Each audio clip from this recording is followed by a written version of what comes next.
Everybody, welcome back. In this video, we are looking at the NBA slate for Monday. We have 7 games today, kicking off at 7 o'clock. Let's go ahead and get into it. As always, hope you guys had a good weekend. Hit the like button if you enjoyed the video. Subscribe if you haven't already. You can check out all the socials, Twitter, Prize Picks, the website in the description. Yesterday, hit on DraftKings and double ups, missed on FanDuel. Got a full week of NBA games this week after we kind of got a shortened week last week with the All-Star break. But let's get on a little bit of a run here, see what we can do. With starting tonight with a 7-gamer. Looking at the point guard picks, in terms of your pay-ups today, Murray is definitely on that list. He's the second most expensive player besides Giannis, who's up to $12K. But Murray has been doing everything for the Spurs, especially as of late, since they traded away Derek White at the deadline.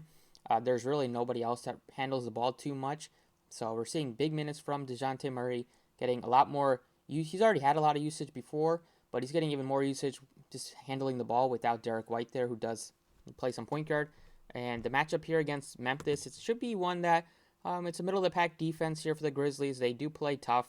Hopefully the Spurs can stay in this game. That's going to be important.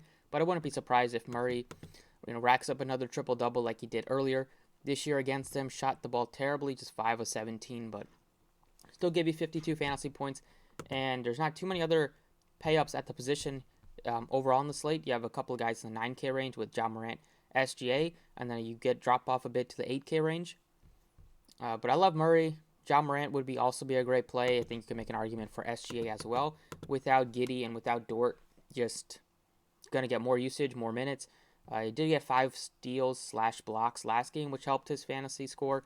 And he did shoot the ball really well against Indiana, who's just a dreadful defense. It is another good matchup here going up against another terrible defense in the Kings, but I still think you can look to SGA. I just kind of like the all-around production from DeJounte Murray a little bit better for 1,000 more. Going further down, De'Aaron Fox looks good playing next to Sabonis. Hasn't really taken anything away from him. It's helped him in some pick-and-roll situations, getting some assists. Still plays big minutes for them, played 40 minutes in regulation last game against Denver, so a lot to like with Fox in terms of just minutes. It is a great matchup going up against this Thunder defense. VanVleet is questionable. I'm assuming he plays, especially after last time where they said he was not gonna play, unlikely to play, and then they said he's starting, which was very annoying. But I'm assuming he's playing. I don't know if the Raptors been so tough to play lately. Been playing them, and then they got blown out back-to-back games, and it's just been frustrating. I'll probably. Unless VanVleet is out, I'm kind of looking to avoid them today. You have Brogdon at 71, who's come back and looked good. It looks like he hasn't really missed a beat. Shot the ball well. Still playing close to 30 minutes. He got up to 31 2 games ago against the Thunder, and now gets a good matchup against the Magic. 71 is still a kind of a high price tag, but he looks a lot better on FanDuel, where he's like $5,800. 6K range, you have definitely Tyler Hero looks like a great play today because Kyle Lowry is out, so you'll see Hero get more usage, more minutes, more ball handling duty. So plug in Hero at the shooting guard position. In the 5K range, you have Jalen Suggs, whose minutes was way down because he fouled out in just 15 minutes somehow against Houston. So that's super tough to do. I'm assuming he will get back on track against the Pacers today, which is a great matchup. But you do have other guys here, like Trey Mann's been balling recently, and another good spot for him to continue to play well, just in terms of getting a lot of minutes without Giddey, without Dort, without Williams, without Maledon's playing, without Jerome, etc. And he has been shooting the ball well, so to continue to get good minutes, the price tag is pretty reasonable. So I do like him as a value, but I think Goodwin is probably still the safest of the group just in terms of the minutes that he's going to play. He played 38. They barely scored points. It was a super low-scoring game against Washington. Should be much higher scoring game, I'd say. Both teams kind of struggled with their shot. Both Goodwin and Kevin Love combined like 3 of probably 23 or 24. But going up against Minnesota here at home, expect Goodwin to bounce back. He still was productive enough to pay off a $4,200 salary, but I assume he shoot better than under 20% from the floor. Gets you some assist, maybe an outside chance of a double-double. And those are the main pieces. If you needed to go to a value pick, you can look to like Gabe Vincent right now at 36. And maybe look to like Davion Mitchell, but his playing time has come down a little bit. And also you could look to like there's no Kyrie today at home. Still hasn't been cleared to play. Dragic might not play a ton of minutes off the bench, but it might look to like Mills, and it might look a little bit better for like Seth Curry. At shooting guard, like Hero as a mid-range play, I'm not going to be paying 86 for Halliburton today. Zach LaVine gets a tough matchup going into Miami. Looking in the 7K range, you can look to Rozier because they still play these guys a lot of minutes. It is a back-to-back, and they did have a tough loss last night against the Pistons, who've been pulling off some upsets recently. 6K range, you have Trent and Bane look good as values. Do have some better ones like 54 for Trey Mann, probably my favorite guy in the 5K range right now at the position. The 4K range, you have Chetty Osman played a lot of minutes, but it's still tough to project because Kevin Love played like 14, so it's still a fluid situation with their bench. I still think Love looks better than Osman on most nights, but the price tag on Osman might make him look better on DraftKings. And then you have like Wiggins at 36, still plays like over 30 minutes for them. Problem is that he doesn't really contribute much in terms of DFS stuff, and even real life isn't great in terms of just racking up stats.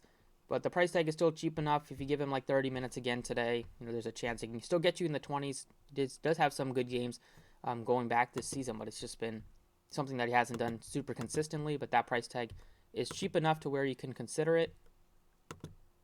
Over at small forward, your pay up is Jimmy Butler. I think he looks like a great option today going up against, he's had a number of former teams in the past, but Chicago's been the most tenured team that he's been with. So you can play him in terms of a rent spot. The price tag is cheap he's at home, and this should be a competitive game. Chicago going up against Miami. Without Lowry looks even better for Butler and Hero. We've seen Jimmy Butler get you some 10 plus assist games, get you some triple-double, flirt with some triple-doubles this year without Lowry. And then Bridges had a great game yesterday. If you think he can stay hot, you can try to get to him today. But he did play a lot of minutes last night in an overtime loss, but still is cheap enough at 75.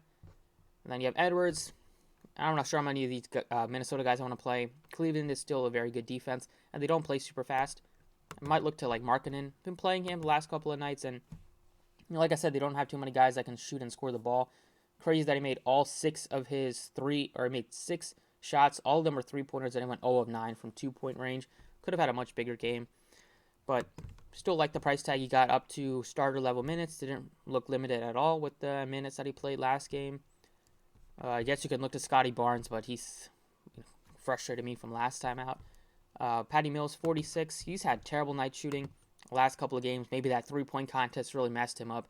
0 of 8 since the break has concluded from him, but still will play probably 30 minutes today at least without Kyrie, probably up to like 34, 35 if he's playing somewhat decent. But now they do have Dragic to where that he can spell some of those minutes.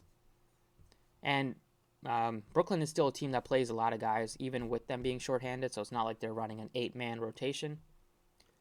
At power forward, pay up is Giannis. Looks great against Charlotte. I mean, there's nobody that can slow him down.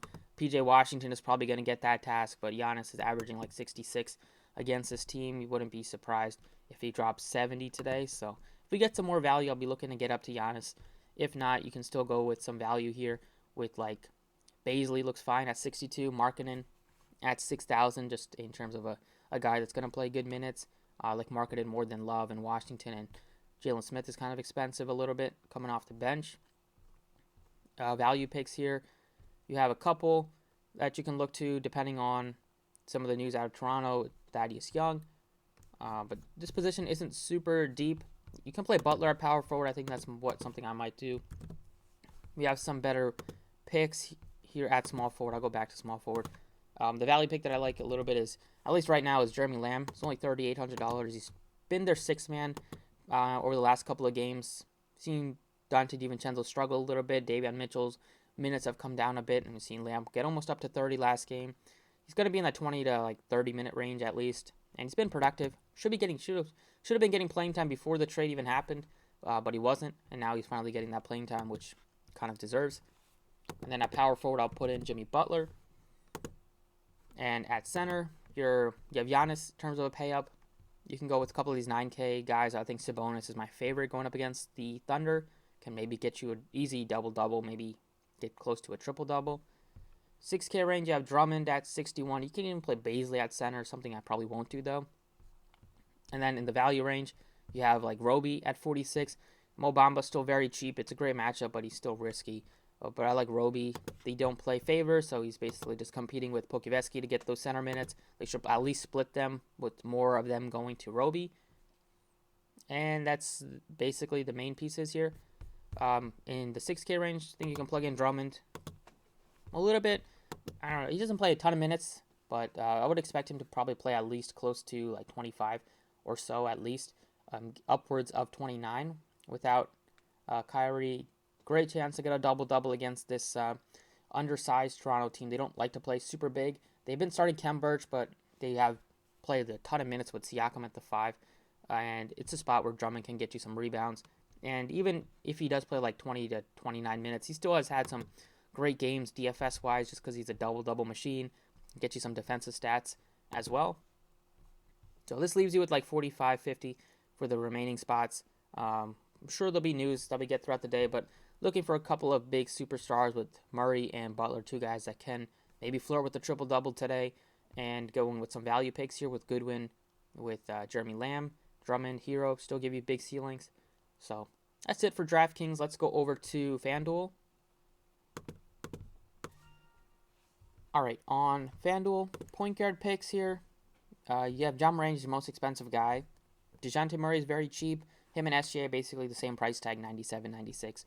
So I do prefer Murray. SGA would come in probably third behind John Morant, but all three of these guys I think I can make arguments for. Halliburton is kind of he's just a little bit too expensive with Brogdon back, I'd say, on FanDuel, at least with you having three other guys that are just a little bit more expensive that give you probably a little bit higher ceilings. Fox at 84 looks fine, but I'd probably like to get to like LaMelo Ball if I could as a value pick at 84, 83. And then you have some good value here. Man is a fade at that price tag, but you have Cole Anthony is only $6,100. And Goodwin is only $5,300, but then Brogdon at 58. That also looks really good.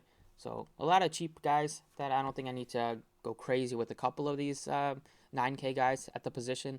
And then Patty Mills still makes some sense at 44. At shooting guard, you have DeRozan is probably priced out of my range going up against Miami. Butler looks great at his price tag. And then I'm just looking to get to some of these value picks like 61 for Cole Anthony. Looks great. And even going with like Brogdon at 58 also I think makes a lot of sense. He's going to get at least like around 30 minutes or so. Good matchup against Orlando.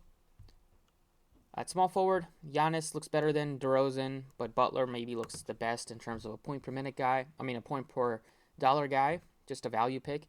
Giannis would be second. He's a close second because he's probably going to rack up at least 65, 70 fantasy points against that terrible Charlotte defense and the team that plays super fast. In the mid-range, looking at like Tyler Hero for sure at 61. In terms of just a value pick, I like Markkanen again at 58. And then, like Duarte, it's going to come off the bench, so I'll probably come off the bench. You should come off the bench with Brogdon and starting now. But not too much to like. We'll look at the price tag on like Lamb in terms of if we need a value pick here. He's 43. He probably looks better on DraftKings. At power forward, Giannis would be my favorite. Sabonis would be second. Siakam is 91. He makes some sense, but that would be better if there's no Van Fleet. Bam is just priced out of my range at 99. It's super expensive. Look to some of these value here in the 6K range, like Isaiah Jackson. Roby is priced way up. He looks better on DraftKings. Markkanen looks good at 58. And then you have some guys in the 4K range here with like Kevin Love at 45, James Johnson at 45, and Vanderbilt at 43. I think people are going to look to these guys in terms of just saving some dollars. I'm going to put in Kevin Love. He's been last game he played 14 minutes. He shot 1 of 10. He got you like 18 fantasy points because he had 2 defensive stats. But I'm assuming that they're probably going to still look to play him at least like low 20s in minutes if he's playing somewhat decent. If he's not playing well, then he's just going to play a handful. But I'm going to put him in just because there's not too much to like right now. Hopefully we get some more news, clears up the position a little bit more. And then at center, Bam is too expensive. I like Sabonis a little bit. Pirtle's been having great games if you want to go to him. Jared Allen looks good at 72. But I'll put in Drummond again. Just a guy that can give you 40, 45 point 45 point ceiling. Even though he might not play a ton of minutes, still is very productive in the minutes that he does play if he's not in foul trouble. And then Bamba was super popular last game. He might be popular again today at 45. you want to try to get to him if you wanted to, save some money. But it leaves you with $6,200 left. We have some good value sprinkled in here. We have a couple of 6K guys like Cole Anthony, Tyler Hero we can plug in and build around those guys. But that's it for the video. Thank you for watching. Best of luck tonight, and I'll see you all next time.